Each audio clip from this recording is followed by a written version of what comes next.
11th maths में अब हम पढ़ेंगे एक्सरसाइज 6B2।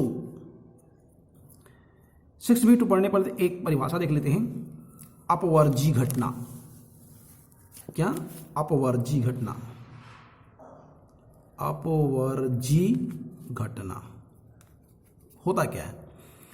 मतलब कोई ए एक घटना है, बी दूसरी घटना है।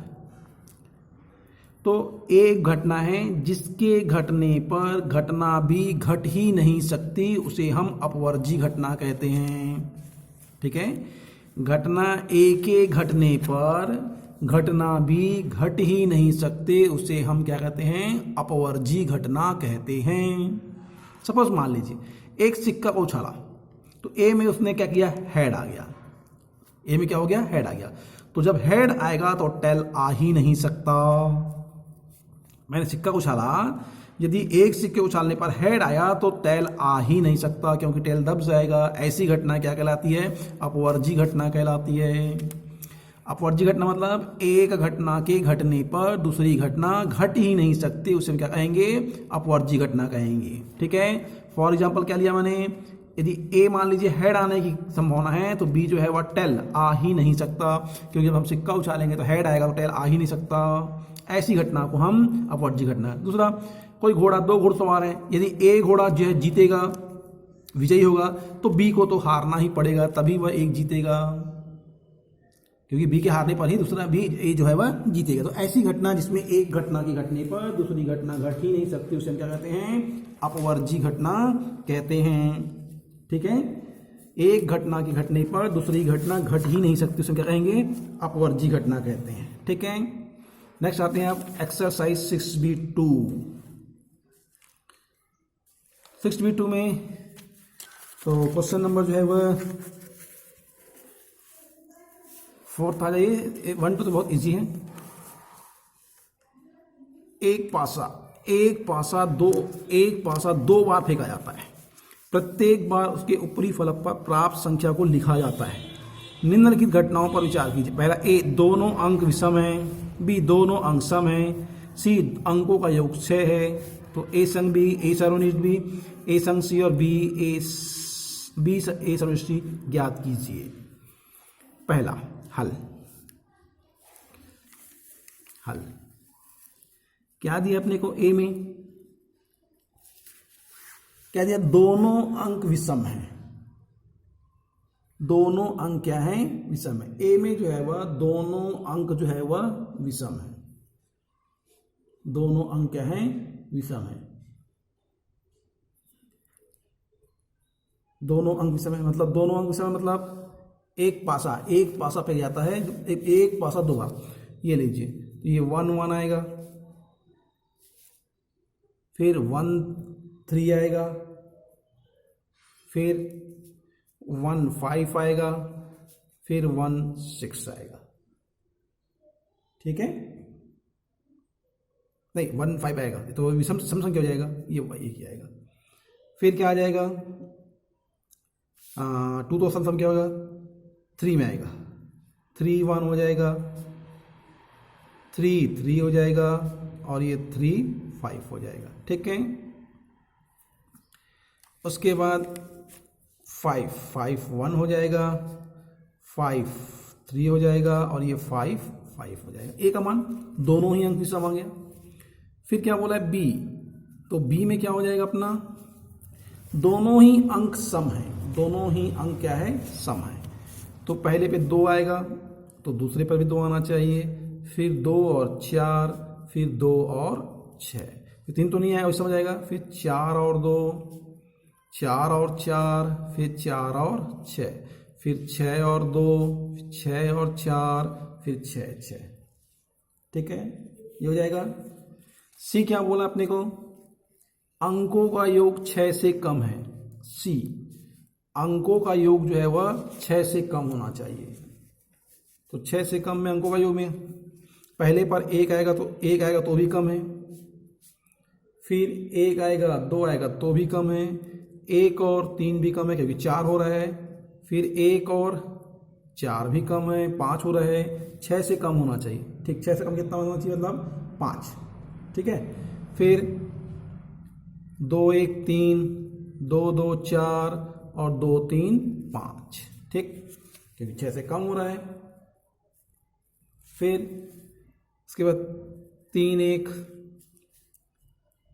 3 2 नहीं, हाँ 3 2 5, 6 से कम हो रहा है। ठीक है, 3 2, फिर 4 और 1 5 और बाकी हो गया। अब क्या क्या निकालना अपने को, ए संग बी, ए संग बी का मान निकालना है। तो ए संग बी, तो देखिए ए संग बी, संग मतलब क्या होता है, जो दोनों को मिलाकर लिखा जाता है ना। ये देखिए ये दिया हुआ है ए और ये बी दिया हुआ है, तो दोनों को मिलाकर लिखेंगे 1 3 1 5। 1 3 1 वाला है क्या, पर नहीं है, तो दोनों को मिलाकर लिख दीजिए। ये 1 1, फिर 1 3, 1 वाला कोई है क्या इसमें, नहीं है। 1 3 1 5 भी है, 1 5, ठीक नहीं है इसमें। फिर 2 वाला 2 2 2 2 2 4 2 6, ठीक है। फिर 3 वाला 3 1 3 3 3 5, फिर 4 2 4 4 4 6, फिर 5 1 5 1 5 5 1 5 3 3 और ये 5 5 और ये 5 5, ठीक है। फिर 6 2 6 4 और ये 6 6, ये निकलेगा ए संग बी का मान, ठीक है। अब पहला, दूसरा क्या निकालना अपने को, सर्वनिष्ठ। दूसरा निकालना है अपने को सर्वनिष्ठ। दूसरा हो जाएगा ए सर्वनिष्ठ बी। सर्वनिष्ठ मतलब जो दोनों में उभयनिष्ठ हो। तो इन दोनों में कोई उभयनिष्ठ है, देखिए इन दोनों में कोई उभयनिष्ठ है जो कॉमन है, कोई भी नहीं है कॉमन। और जब कोई भी कॉमन नहीं है तो क्या हो जाएगा, ये क्या हो जाएगा 5 हो जाएगा, ये जाएगा 5 हो जाएगा। जब दोनों में कोई भी नहीं है तो क्या हो जाएगा, वो कॉमन नहीं है, मतलब क्या हो जाएगा, वो 5 हो जाएगा, ठीक है। कोई भी नहीं तो हो जाएगा। फिर क्या निकालना है अपने को, ए सर्वनिष्ठी निकालना है। थर्ड में ए सर्वनिष्ठ ने ए संग सी निकालना है। ए संग सी निकालना है। ए संग सी, सी में निकालना, हाँ ए संग सी। देखो ये ए और सी, इसमें संग मतलब दोनों को मिला के लिखना है। तो एक एक वाला है, एक एक है, जो 2 बार है इसको एक ही बार लिखेंगे। तो ये एक एक आएगा, एक एक ये वाला, फिर 1 2 और 1 3 2 बार एक ही बार आएगा, फिर 1 2 और 1 3, ठीक है। 1 3 2 बार लेकिन एक ही बार आएगा, फिर 1 3 बार 1 4 और 1 5, 1 4 और 1 5, ठीक है। एक वाला कंप्लीट हो गया। अब 2 से देखिए, 2 2 1 यहाँ पर है, 2 2 दोनों में एक ही बार आएगा, फिर 2 3 2 4 2 1 2 1, फिर आएगा 2 2, फिर आएगा 2 3, फिर आएगा 2 3, उसके बाद और है 2 3 2 नहीं है ना, 2 3 बस 2 3 है, फिर 3 1 3 1 3 1 3 2 3 3, फिर आएगा 3 1 3 1 3 2 3 3, जो 2 बार इसको एक ही बार लिखेंगे ना, 3 3, फिर 3 5, फिर 4 वाला आएगा। ये देखिए इसमें 4 वाला नहीं है, इसमें 4 1 है, 4 1, ठीक है। एक ही बार है, 4 1 एक ही बार है, 4 1 एक ही बार आ जाएगा, 4 1। फिर 5 वाला, 5 1 5 3 5 5, 5 1 5 1 5 3 और ये 5 5, ये इतना हो गया ए संग सी का मान। लास्ट क्या निकालना अपने को, ए सर्वनिष्ठी। चौथा ए इंटरसेक्शन सी। तो ए इंटरसेक्शन सी के लिए क्या हो जाएगा, ए और सी, ये ए है ये सी है, कॉमन कौन सा है, 1 1 कॉमन। देखिए इंटरसेक्ट में क्या निकालते हैं, जो बेनिस्ट हो, तो 1 1 कॉमन है तो 1 1 आ जाएगा, ये 1 और ये 1, ठीक है। फिर कुछ कॉमन है, 1 3 कॉमन है, 1 3 कॉमन है, 1 3 आ जाएगा, 1 3, ठीक है। फिर 1 5 यहाँ नहीं है, नहीं है, छोड़ दीजिए। 3 1 यहाँ पर है, 3 1 यहाँ पर है, ये 3 1, ये 2 वाला कोई भी कॉमन नहीं है, कॉमन नहीं आएगा। 3 1 यहाँ कॉमन है, 3 1 यहाँ कॉमन है, तो ये 3 1 आ जाएगा, ठीक है। उसके बाद जो है वह 3 3 कॉमन है, यहाँ नहीं है, 3 5 यहाँ नहीं है, 5 1 यहाँ नहीं है, 5 3 5 वाला कोई भी नहीं है यहाँ, मतलब ये 3 ही कॉमन आएंगे, तो ये हो जाएगा आपका आंसर, ठीक है।